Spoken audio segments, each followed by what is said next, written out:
You got into the safety business because you wanted to protect people, but somewhere along the way, the job started controlling your time, your schedule, your priorities, even your income potential.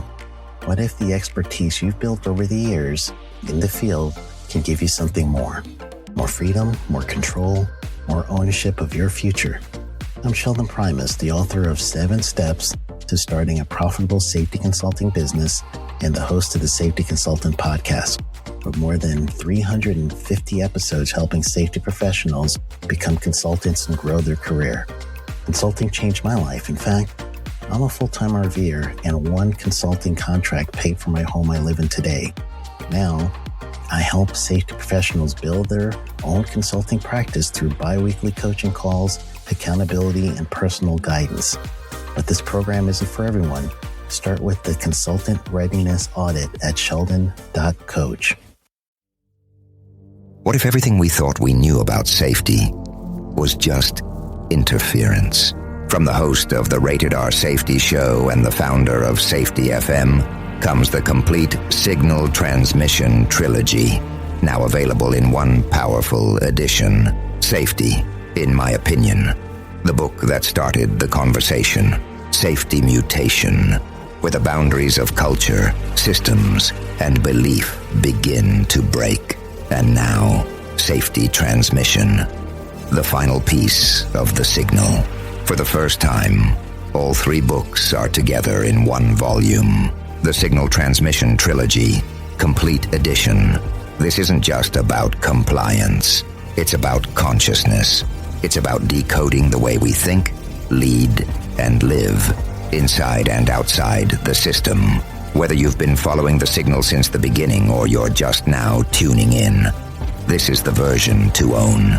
Search Signal Trilogy on Amazon or visit safetyfm.com to get your copy now.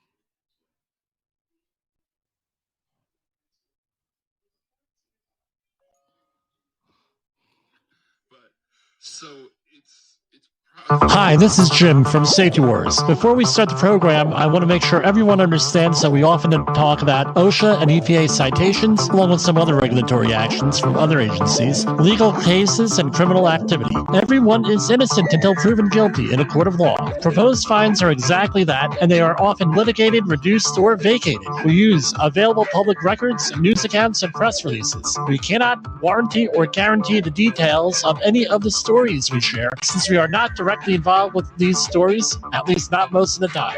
Enjoy the show. This show is brought to you by Safety FM.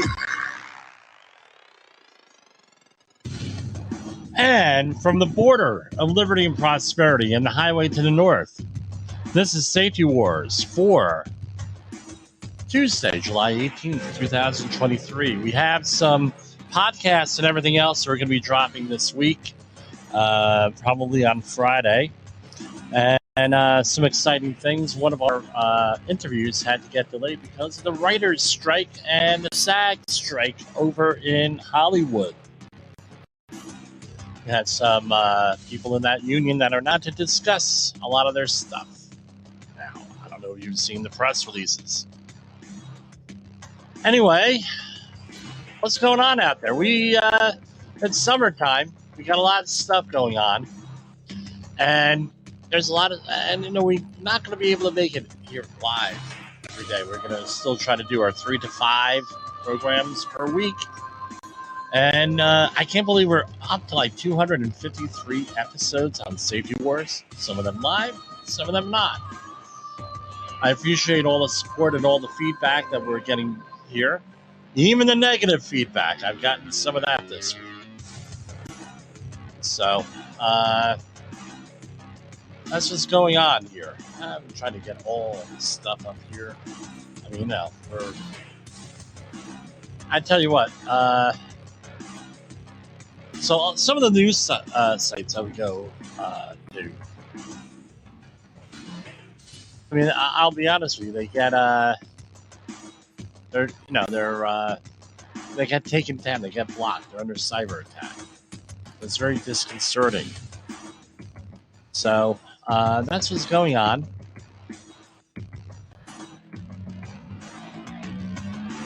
Taking a lot of continuing education, a lot of jobs coming up. Had to hire a couple of people. It's it's great. So yesterday we had a midday check-in with everybody.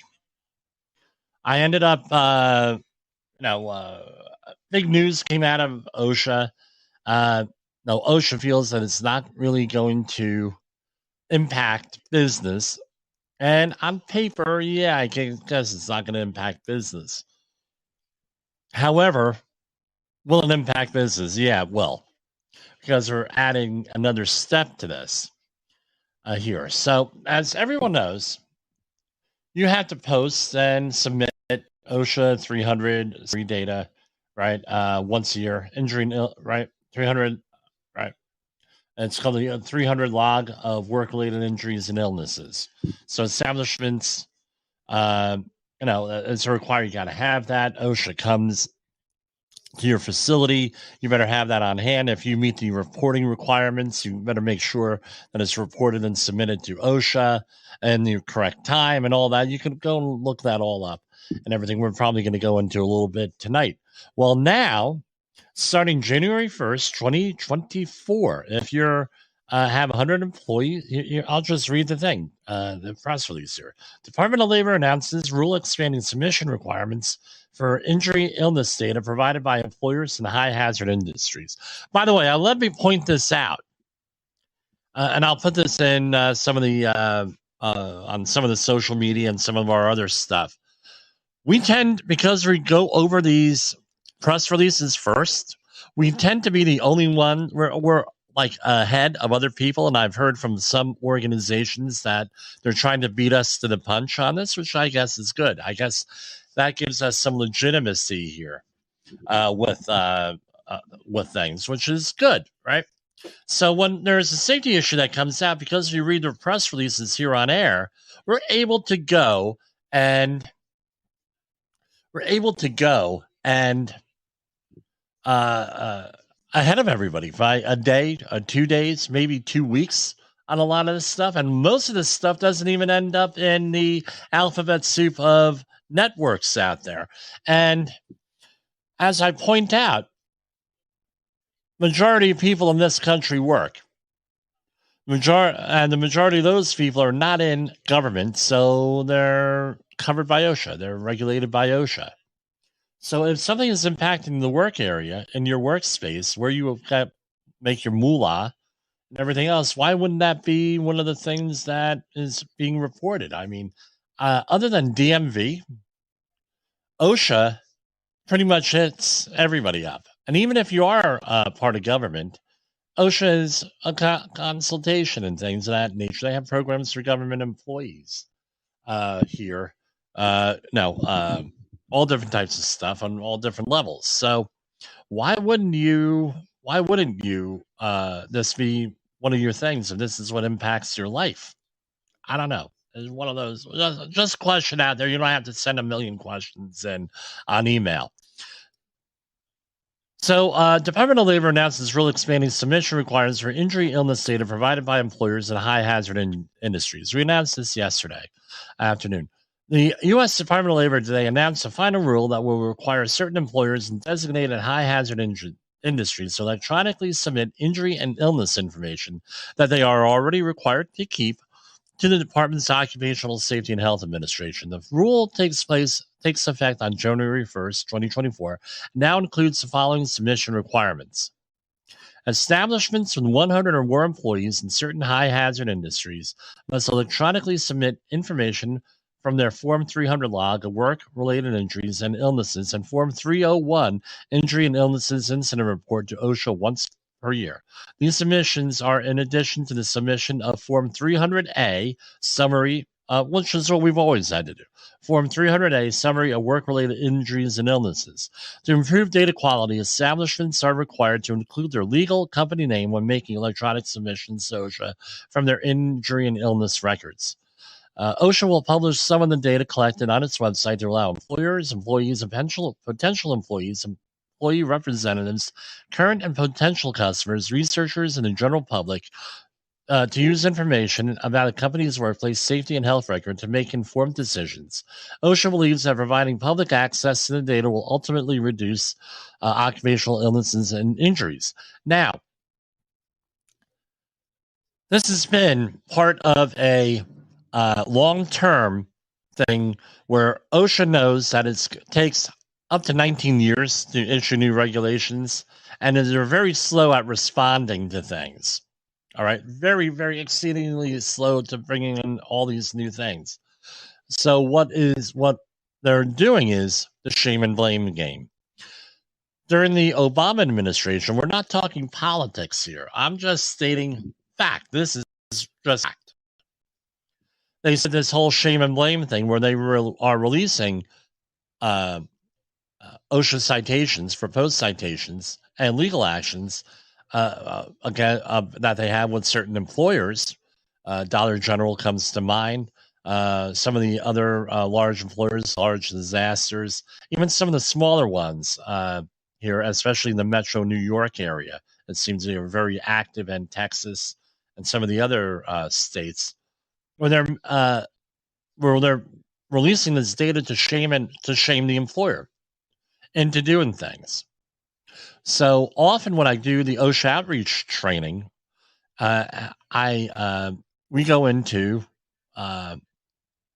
looking up establishments, and we have the class. We look up establishments where they work, where they have worked, things in the in the industry, wherever they're interested, to show that these resources are available. I see this becoming part of the OSHA outreach program for some trainers to go into this. Last night I did a training class for a client of mine. That's why I wasn't here. They prefer the nighttime training sessions, and I'm willing. One of the things that I do, I am willing to work around your schedule with this stuff.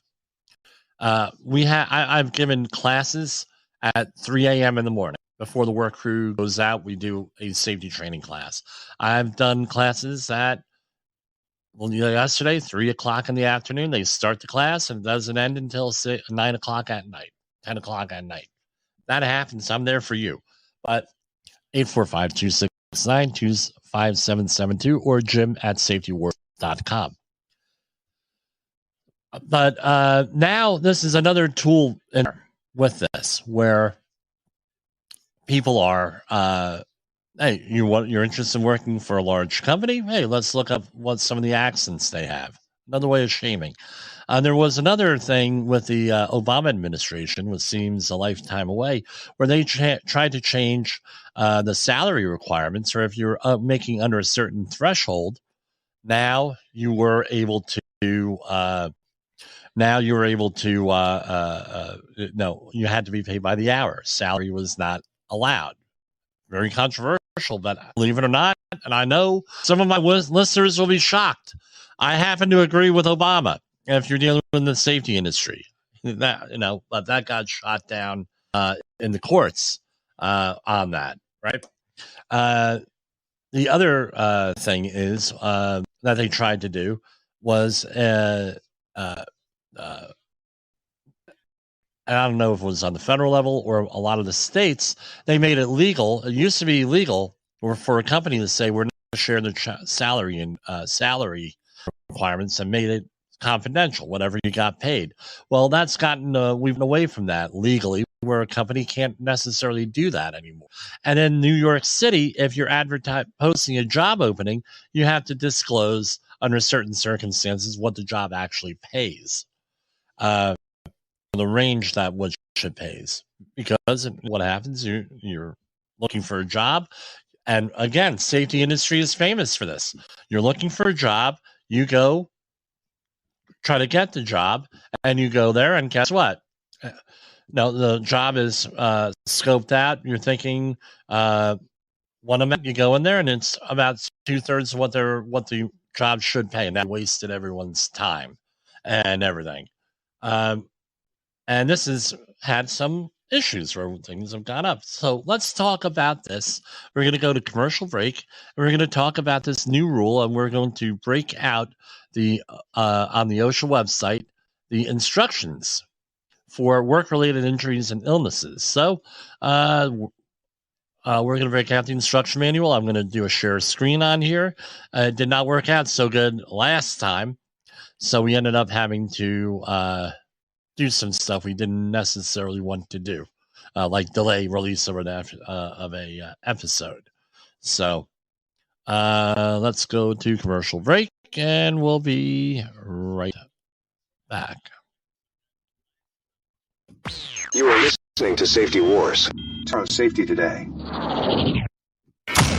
In the professional safety community, communication and planning are just a few keys to your program's success. The question many practitioners have is, where do I start?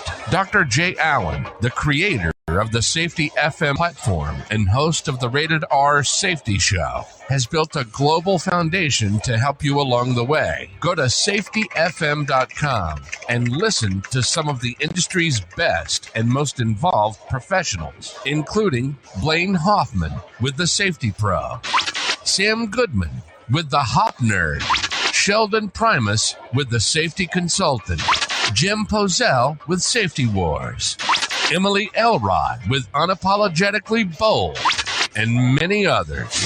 As individuals, we can do great things, but as a team, we become amazing. Dial into safetyfm.com today and surround yourself with a powerful force of knowledge and support.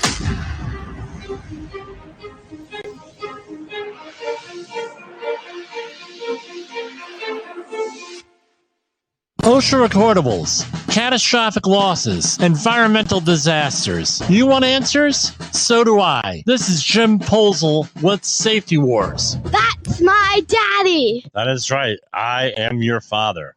Okay. Oh, by the way, we have to send out our message here. It's Tuesday. This is Safety Wars, broadcasting to our brothers and sisters in the occupied territory of behavior-based safety. Get out your secret decoder ring. Here is your nightly message. Blame fixes nothing. Blame fixes nothing. Okay, I have to give a little ribbing to the behavior-based safety people out there. Yes, we understand that nobody has evil intentions, but what ends up happening is people take a little bit of information in the behavior-based safety world, and they end up going and making people's life hell with everything. It's just, no, I shared on Facebook today what a guy having a meltdown about a safety shutdown, for example. So we're going to go over OSHA forms for record keeping, work-related injuries and illnesses. This is from, so you go over to OSHA.gov and Google, and you put on their search engine, exactly that. Forms for recording work-related injuries and illnesses. And it's going to be, give you the OSHA 300 forms, the 301, summaries, and everything else. So I have it up here on the screen. I'm sorry if you are listening to this on the podcast or on safetyfm.com right now. You can't see this unless you Google it right now. So I'll do my best for describing it. The log of work-related injuries and illnesses 300, Form 300, is used to classify work-related injuries and illnesses and to note the extent and severity of each case. When an incident occurs, use the log to record specific details about what happened and how it happened. The summary, separate form 300A, shows the totals for the year in each category. At the end of the year, post the summary in a visible location so that your employees are aware. So that's February 1st to April 1st every year. Employers must keep a log for each establishment or site. If you have more than one establishment, you must keep a separate log and summary for each physical location that is expected to be in operation for 1 year or longer. Note that your employees have a right to review your injury and illness records. So what OSHA is doing is, rather than ex post facto, meaning after the fact, they're going to start with the large employees and employers, and I imagine it's going to eventually move to the smaller ones. What everything is before you get the job, and with that, now you're going to say, "Well, Jimmy, some of the stuff on here seems like it's HIPAA violation." Well, guess what? According to, and again, you go and you check with your local state and your attorney and everything, HR people and everything else, a lot of HIPAA stuff does not apply to this kind of stuff. A lot of HIPAA, right? The privacy does not apply to this. Because I tell you what, as you'll see with this, you cannot fill out this stuff without that, right? Without saying what happened and who it happened to. When an injury and illness is, cases listed on the log of work-related injuries and illnesses are not necessarily eligible for workers' compensation or other insurance benefits. Remember, workers' comp is a local, state issue. Listing a case on the log does not mean that that the employer or worker was at fault or that an OSHA standard was violated. So remember that when you're managing people. When is an injury and illness considered work-related? This is along the lines of, is it recordable? So you have an injury, is it recordable? This is laid out by statute. An injury or illness is considered work-related if an event, and I'm going to highlight this here, An injury and illness is considered work-related if an event or an exposure in the work environment caused or contributed to the condition or significantly aggravated a pre-existing condition.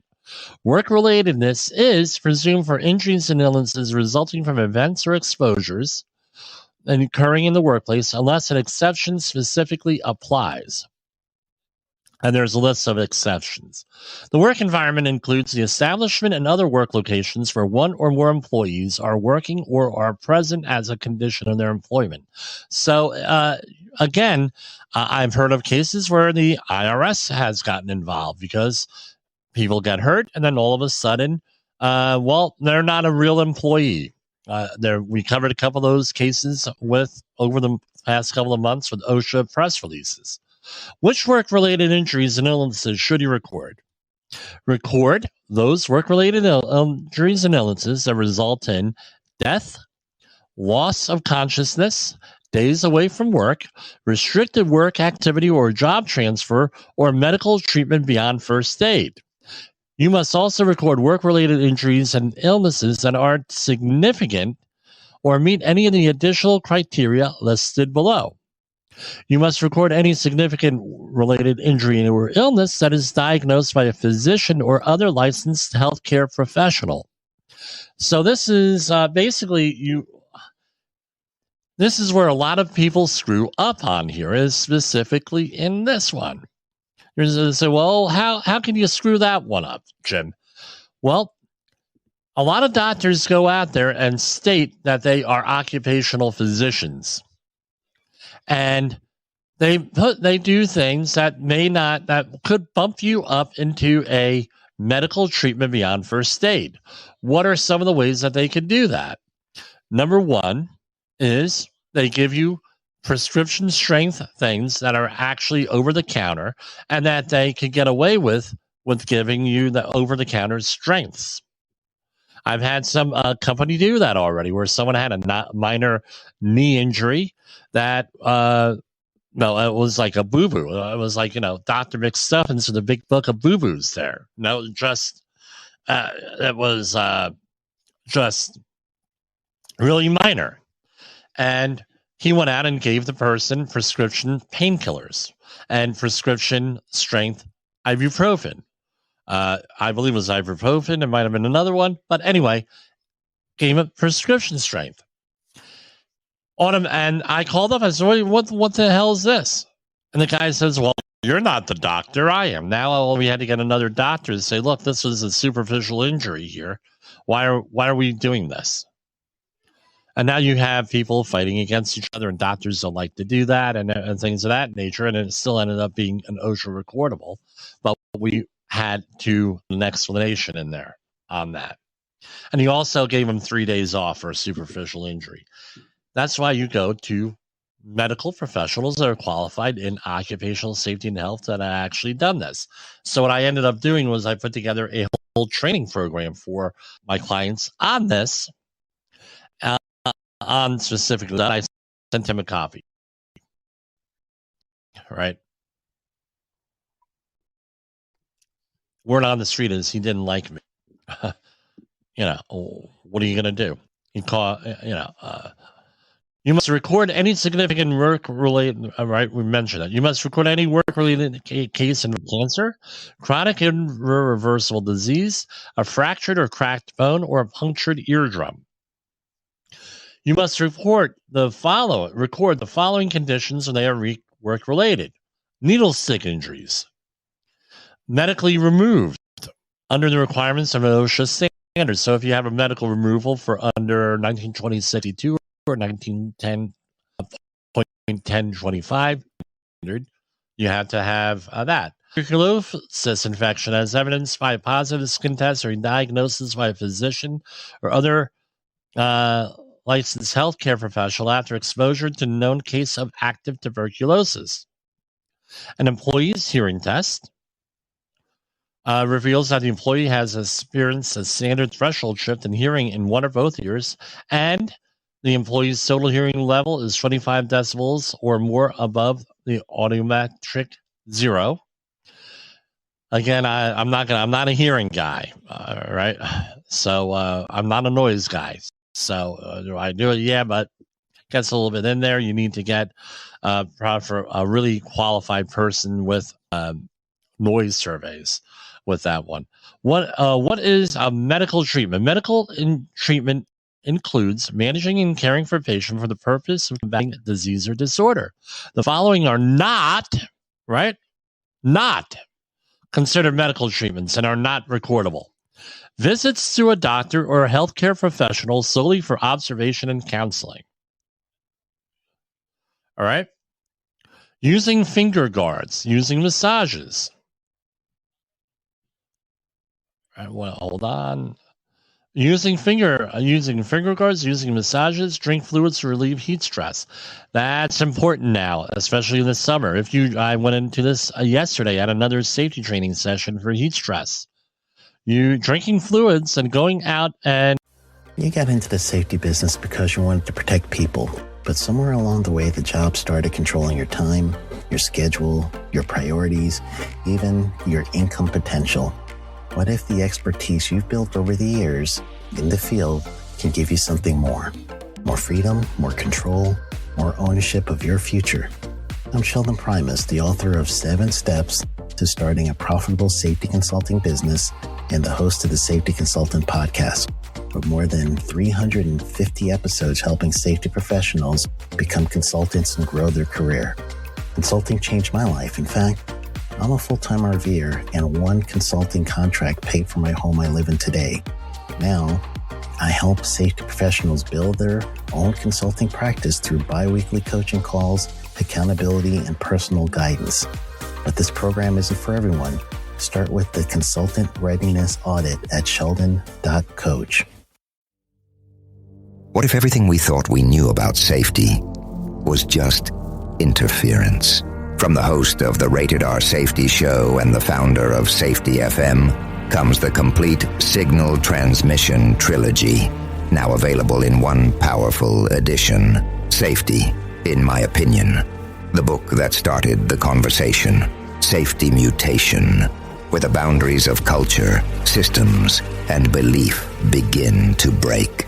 And now, Safety Transmission, the final piece of the signal. For the first time, all 3 books are together in one volume. The Signal Transmission Trilogy, Complete Edition. This isn't just about compliance. It's about consciousness.